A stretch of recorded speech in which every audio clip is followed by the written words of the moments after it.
السلام عليكم ورحمة الله تعالى وبركاته. اليوم غادي نجاوب على واحد السؤال اللي كيطرحه بزاف ديال الناس. شنو الفرق بين الهبة والصدقة وأيهما أفضل؟ أول حاجة خصنا نعرفوا التعاريف.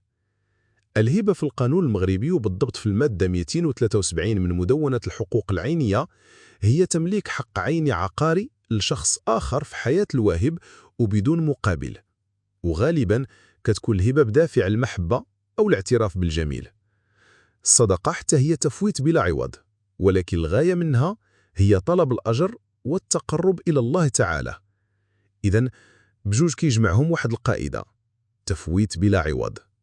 لكن الفرق الكبير بيناتهم، الصدقة ما كاينش الرجوع فيها نهائيا. تصدقتي بواحد الحاجة صافي خرجت من يدك. الهبة ممكن ترجع فيها، وهذا كيتسمى الاعتصار، ولكن بشروط خاصة وموانع محدودة. شروط الرجوع في الهبة: خاص يكون شرط الاعتصار مكتوب في العقد ومقبول من الطرف الآخر. ممكن يرجع أب أو الأم في الهبة اللي عطاو لأولادهم. ممكن يرجع الواهب إلا ولا معوز وما بقاش قادر يصرف على راسه أو على الناس اللي كتفرض عليه النفقة.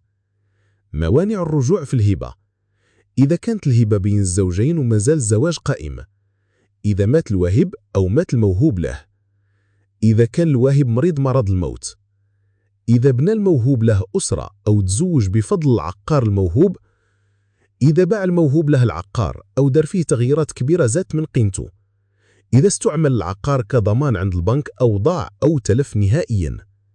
شكون يكتب عقود الهبة أو الصدقة؟ الموثق، النوتير، العدول، المحامي المقبول للترافع أمام محكمة النقد. الخلاصة: الصدقة أفضل إذا كانت الغاية دينية أخروية، لأنها كتقرب إلى الله وما فيهاش رجوع. الهبة مناسبة إذا كانت الغاية دنيوية أو اجتماعية، وبالأخص بين الأقارب، مع الانتباه لشروط الاعتصار. وبهذا نكون وصلنا للنهاية. شكرا على المتابعة، وإلى اللقاء في فيديو آخر إن شاء الله.